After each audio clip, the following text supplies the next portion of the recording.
Hello friends, రీసెంట్గా మా అన్నయ్య మ్యారేజ్ అయింది. సో దానికోసం నేను హెయిర్ స్టైల్ అయితే చేయించుకుందాం అనుకున్నాను. సో మ్యారేజ్ రోజు ఈవినింగ్ నేను పార్లర్కి అయితే వెళ్ళాను అనమాట.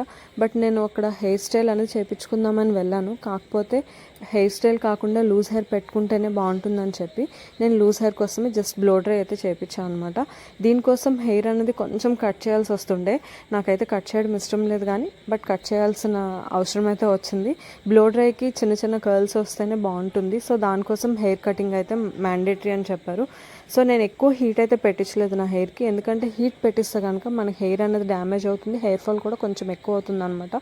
శారీకి లూజ్ హెయిరే బాగుంటుందని చెప్పి నేను మ్యారేజ్కి ముందు ఎక్కువ నేను లూజ్ హెయిర్ పెట్టుకునేదాన్ని. బట్ మ్యారేజ్ అయ్యాక అయితే మాత్రము కొంచెం ట్రెడిషనల్గా ఉండాలని చెప్పి నేను హెయిర్ అనేది నార్మల్గా జడ వేసుకుంటూనే ఉంటాను అనమాట. సో ఫైనల్లీ నాకు బ్లో డ్రై అయ్యాక హెయిర్ స్టైల్ అనమాట ఇలా వచ్చింది. సో బాగుంది కదా, శారీకి ఇట్లానే సెట్ అవుతుందని చెప్పి ఇలానే చేయించాను. సో ఎలా ఉందో కమెంట్ చేసి చెప్పండి.